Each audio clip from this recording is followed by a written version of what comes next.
Hello, ladies and gentlemen. My name is Phay, and welcome to the channel. So, if two vegans are arguing, is it still considered beef? Today, we're taking a look at a game in the pandemic system. Now, this is the World of Warcraft Wraith of the Lich King by Z-Man Games.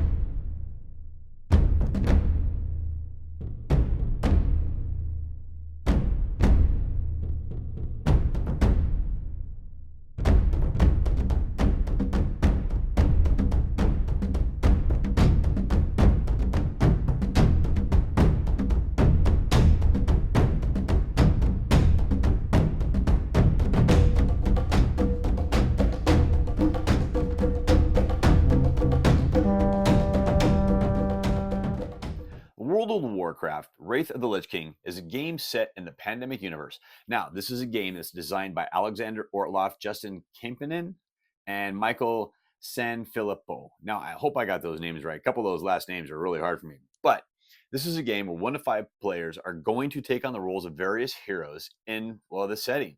And what they're going to do is they're going to try to complete various quests. You have 3 different quests to complete. Once you complete those, well, then you can go on the final quest, which is to take down, well, the Wrath of the Lich King. All right. So if you can manage to get all that stuff done, you're going to win the game. But how does it play? What are my final thoughts? Well, I'll tell you what.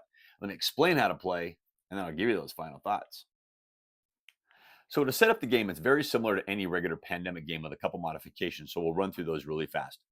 Put your board in the middle of the table, okay? So everything's an easy reach for all players.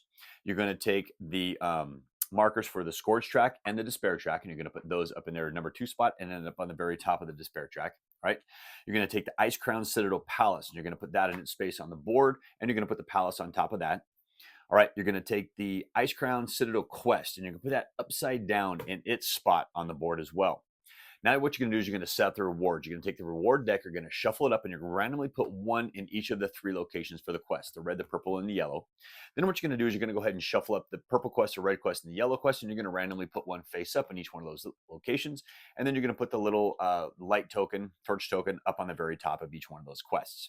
Okay. Now what you're going to do is we're going to spawn enemies. So what you're going to do is you're going to basically draw 1 Scourge card from the shuffled Scourge card deck, which you should have done and put up in the spot. And you're going to put 3 of the ghouls and whatever card that is, and whatever color it is, you're going to go ahead and put the Lich King by the little quest on his little spot. Okay, he's going to make quests in that area a little bit tougher. All right, you're going to draw 1 more Scourge card, and then you can put 3 more ghouls in that section right there. Now you're going to draw 3 more of those cards, and in each one of those cards, you're going to place 2 ghouls in each one of those locations, and then do that again, 3 more cards, and put 1 ghoul in each one of those locations. All right. Then what you're going to do is you're going to draw 1 more card, and when that one comes up, you're going to place 1 abomination in that location, and then all those cards you drew, put those in your discard pile. Okay, and there should be 9 cards in total right there. Now what's going to happen is everyone's going to choose a hero. Take a hero and then take one of the little red sliders. Put the slider on your health marker all the way to the side. On the very back, it's going to tell you, it's going to show you a picture of what your figure looks like. Grab your figure, put it in the starting location, read the story if you want, flip it over, okay? And then just set it down in front of you. You're going to have a little special ability. Make sure that everybody knows what your special abilities are. Now what you're going to do is you're going to deal out the hero card. So take the entire hero deck, but you're going to leave out, what is it, the stronghold, I think it's the stronghold cards, and then you're going to leave out, oh, I can't remember what the other card is right there, the Scourge Rises cards. Okay, leave those out. Shuffle it up, and you're going to deal a number of cards equal to the number, based on the number of players. Okay, there's a nice chart in the book that tells you how to do it. Now what you're going to do is you're going to figure out what the difficulty that you want to play this game is, and that's going to be how many of those Scourge Rising cards you're going to play with. All right, so if you're going to do a normal game, you're going to grab, I think it's, 6 different piles. So you put 6 of those out. You're going to shuffle the rest of those cards up. And what you're going to do is you're going to just deal every single one of them, starting from left to the right. Okay, so the rightmost piles are going to have the least number of cards. Then what you're going to do is you can take the 3 stronghold cards and put those in the 3 piles on the left-hand side. Now, starting with the piles on the right, shuffle it up, put it face down. And just do that all the way up until you get the entire deck done. Put that over by the hero deck, and now you're pretty much ready to go. At this point in time, figure out who your first player is going to be, and they can start taking their actions. Now, on your turn, you got a few different things you can do. You have the abilities of your particular characters. Every character is going to have abilities. Some of them require an action, some of them may be a free action. Okay, you can do those at any point in time during your turn. Otherwise, you have a few actions you can do, and there's some helper cards that are going to tell you exactly what those are. You can move. You can move to a connected location. You can fight. If you got someone in your space, what you're going to do is you're going to roll 2 dice. And what you're doing is you're looking at the glove symbols and you're looking at the shield symbols. That's all that's on the dice. For every glove symbol, you're going to do a point of damage. For every shield symbol, you're going to prevent a point of damage. All right. Now, ghouls take 1 point of damage. Abominations take 3. Now, the 3 points to kill an abomination, you have to do all 3 of that in one action. You can't do damage in one action and do another action to kind of hurt them. So you have to do all 3 of it at that point in time. But the other thing you can also do too is if you have red fight cards, you're going to see the fight cards are going to have, I believe, values 1 and 2 on them. Okay, depends on which ones you have. You can also discard those cards, so that way, and put them in the discard pile for the hero deck. But that's going to be additional damage you can actually do to those the creatures in that area. Okay, if there's any left, you're going to take a point of damage for every one of those creatures that are left, whether it's an abomination or ghoul. You just move your slider down that. Now, there are some heal cards that can prevent damage. Okay, you can discard those to prevent that damage as well. You can quest. If you're on one of the questing spaces, because one of the things about putting the quest on the board, I forgot to mention, is you have 3 questing tokens. And what you're going to do is you're going to put those in their locations on the board based on whatever the quest is you're doing. If you're in that spot, you can spin an action, you can quest. What you're going to do is you're going to go ahead and roll those 2 dice. And you're looking for the gauntlet symbols. Again, for every gauntlet symbol you have, you can actually move that torch down 1 space. But you can also use 1 card. You can just show 1 card from your hand. All right, and that's going to give you an additional one you can move down as well. Okay, but the card you show has to match the symbol. The gauntlets don't, so you can kind of do them a combination of playing correct. Play them to where it benefits you the most. If there's other heroes in your space, each hero in your space can also contribute 1 card as well, so you can go down those a little bit faster. Now, every one of the quests is going to have special abilities on them that something may happen as you're doing the quest. Maybe not. Maybe it happens at the very end of the quest. But regardless, they're going to do damage to you afterwards. So you look at the damage number and you're going to take that much damage. Either move your slider down or discard a damage card from your hand, and you can prevent your up to 2 points of damage for that. You can do a rest. Okay, now to rest, you're just going to roll the 2 dice. Every gauntlet symbol, you're going to basically heal up 1 spot, 1 point. Okay. Now you do have some free actions you can do. You can do up to, you can do a free action on your turn. A lot of times the cards can tell you what the free actions are. Just kind of do whatever those free actions. Okay, now, one of the things is when the stronghold cards first start coming up from the deck, they're going to tell you to place strongholds on the board. There's certain places you can put them, certain places you can't put them. The card tells you what to do. But if a stronghold's on the board, you do have another action that you can actually take, and that is to move from your location to a stronghold. All right. Now, the strongholds, it's kind of nice to place those, basically close to where your quests are or where the Lich King is going to be, whatever it may be. Now, one of the last things to remember about this game is the Lich King. The Lich King is going to affect the area he's in. So if the Lich King is in the red questing area, if you are in that red area, whether you're doing combat or whether you're doing a quest, he is going to add 1 point of damage. Now, when you do combat, if you eliminate all the creatures, they don't do any damage back to you. But if the Lich King happens to be in that location, even if you eliminate them all, you still take a point of damage. If you do a quest in the area where Lich King is, you're going to take a point of damage. All right, so if the quest does 2 points of damage, you're going to take 3. All right, eliminate all the guys, you're still taking 1. Move your slider down or discard 1 of your cards. All right, and that's basically all the actions you're going to do. Once you complete all your actions, then what you're going to do is you're going to draw 2 hero cards. If at any point in time you ever have more than 7 hero cards, then you either need to play a card that's going to be, like one of your not relic cards. What are they? Your rewards cards, if you have one of those. Okay, or you have to discard down to 7 cards. All right, because you can only ever have 7 at any point in time in the game. Once you do that, then you're going to go ahead and you're going to spawn ghouls. Now, based on what the Scourge track says, there's the number on there. That's going to tell you how many cards you're going to turn over. You're going to turn those over and you're just going to put 1 ghoul in each one of those locations. All right. Then what you're going to do is you're going to activate all the abominations. Now, any abominations on the board at the end of your turn, they're going to move 1 space closer to the nearest hero. If there's a tie to the location, then whoever's turn it is, they're going to determine what direction he goes. Okay, it's totally up to you. If he is in your space, you're going to take a point of damage. But that's basically it. Next player is going to go, and you're going to keep going round and round and round until you do a couple different things. One, you got to complete all 3 of the quests. Once you complete all 3 of the quests, then what's going to happen is you're going to flip over the Lich King's quest. You're going to take the Citadel. You're going to take the tower piece off it. You're going to turn it over, and then you're going to take the Lich King and you're going to set it on top. Now what you have to do is you have to go to that location and you have to battle the Lich King. Now you're going to notice there's 3 different locations, or 1, 2, 3. There's 4 different locations you can get into that tower. All right. So when you go up into there and you're battling him, okay, take into consideration one of a couple things. Every time you do a quest, it's a longer quest. You're gonna have to be, showing your cards and everything else. But the quest is gonna do damage to you, and the Lich King is gonna do his additional point of damage. All right. But once you can manage to get through all three of the quests, get to the Lich King, complete the Lich King's quest. All right. If you can manage to do all that before your hero deck runs out, before your despair track goes all the way down to 0, you win Wraith of the Lich King.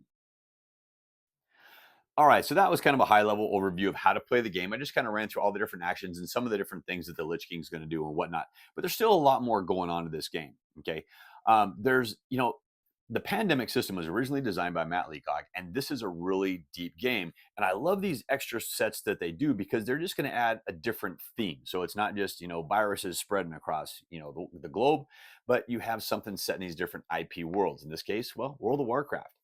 Now, I personally have never played World of Warcraft. I've never been an online gamer or anything like that. I do know of the game. So when this game came out, I mean, I instantly bought it just because I know of the world and I like it, just don't play it, right? So it really, really interests me in that aspect. Now, there's a couple things about this game I really like. I like the fact that when you're getting your hero cards, you're not really discarding your cards unless you're actually going to be using them for one thing. You don't have, like in regular pandemic, you have to discard a bank of cards in order to try to cure a disease.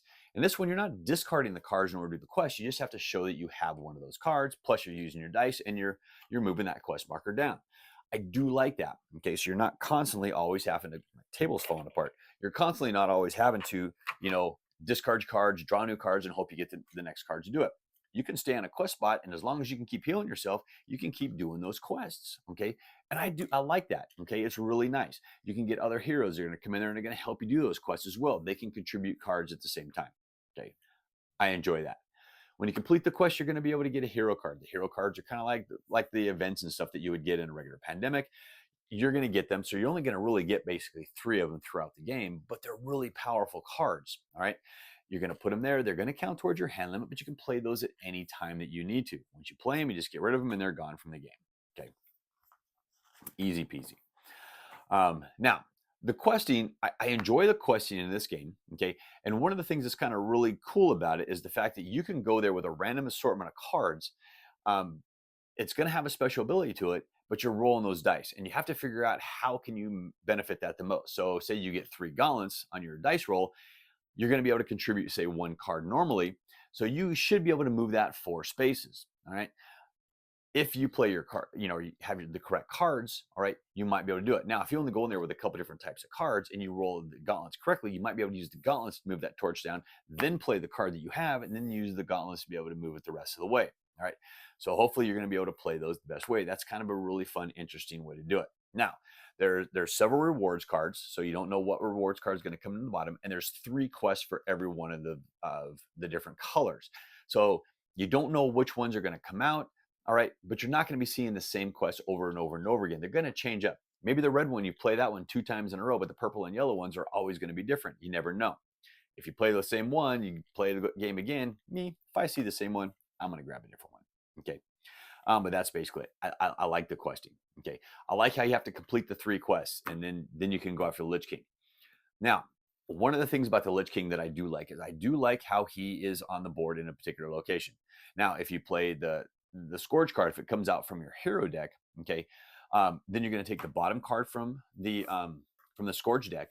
You're going to flip it over, and you're going to put 3 ghouls in that location. But whatever color it is, the Lich King is now going to move to that location. Maybe he's going to stay in the same area. Maybe he's going to go to a different quest, but he's going to affect the quests. So if the Lich King's in red, well, maybe you want to go do the yellow and purple ones. Concentrate on those. Maybe you get the yellow one taken care of, and then by the time you're ready to start working on the red, maybe the next Scourge card moves him to the yellow, and then you don't got to deal with him. You only have to worry about him for combat. Okay, hopefully things work out the way you want. I like how that changes up. Sometimes he's in one area and he's stuck in that area for the entire game based on how the cards come out. You never know. It's fun. It's really cool, and it's really interesting the way that happens. Okay, I enjoy it. Now, when I play this game, I most of the time I play this one solo. Okay, this isn't the most exciting of all of the pandemics to play for me. Okay, I enjoy it, but it's not my favorite. So it's not one that I usually put to the table with my regular group. Now, there is a solo mode in this game. The solo mode is you're going to grab 3 characters, but you're basically going to play them each one and then, individually, but you're going to have a hand of 7 cards that you're going to share. All right. Um, to me personally, I don't like to do that. When I play this game solo, I play 3 different characters. Usually, sometimes I'll play 2. All right. But I play them independently of each other. So they go, and then we do the Scourge deck. Next one goes, and just like I'm playing a 2 or actually 3-player game, I'm just playing all the characters that way. The solo mode works. It's just not my favorite. Okay. The way it's done, I'm just not a super big fan of that. Okay.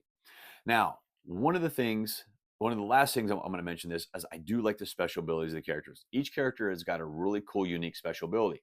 One guy's got a chain lightning ability where he can sit there in his space and then 2 other connected spaces. He can just do damage to each one of those spaces. Okay, roll a dice. If you get a gauntlet, boom, you take out 1 ghoul or a number of ghouls equal to your gauntlets.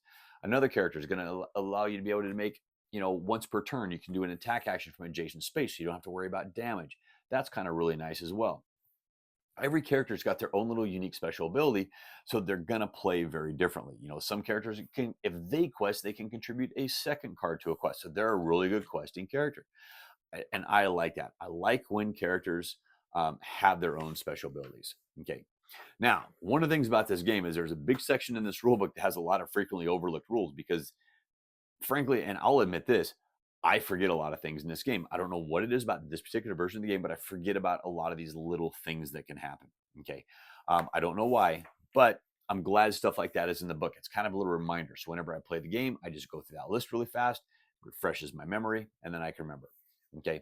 But there you go. I enjoy the game. I don't think it's the best of the pandemic games. I find this one to be a little easier, like on the normal level. So I have to play it up on the harder levels because I find it to be relatively easy to be able to complete the quests. Okay. A lot of times I get to the point where I get the quest done, the Lich King comes out, and if I can keep the board most of the way down with all the ghouls and stuff like that, to where I'm not going to have to worry about any overruns. All right. Then I can just get everybody up to the Lich King, make sure I have enough healing cards, and we can just spend 4 actions and heal, tack, and we can actually take them down relatively quick, right? Or one character may have to take a couple actions to do that, and maybe do a little healing or something. Okay, leave and heal, or however they need to do it. But I find this not the most difficult. Okay, it's a good game. It's just I don't think it's a great game as far as the pandemic systems goes. I think there's definitely better ones out there, but I do like it. Now, if you like the pandemic system and you like World of Warcraft, I think this is one you're really going to like. And the reason I think so is because the theme of this game really does come out. Okay. And it's really enjoyable to me. It's just like the overruns in this one. It's not like in Pandemic where you get an overrun. Okay. And then, or an outburst in that Pandemic, and you're putting cubes all over the place. And this one here, okay, if that happens, well, your despair track goes, and then you're just putting some abominations on the board and you have to go take care of them. Okay. So it's good. It's I think really thematic, and I think if you're a fan of World of Warcraft, like I said, I think you're going to really like this game. I like World of Warcraft. I love Pandemic. This is one I'll keep in my collection, and I'll play it every now and then.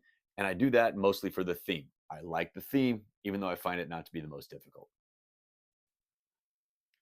Well, thank you once again for joining me today. As always, I please ask you to like this video on YouTube, Board Game Geek, Facebook, or even on X. Please leave me a comment on any one of those platforms, and I'll get to those comments as soon as I can. And also, folks, if you like the videos I do here, if you haven't done so already, I humbly ask you to click on the subscription button and even click on that bell and be notified when I drop new videos. So, what's the worst part about being a cross-eyed teacher? You can't control your pupils.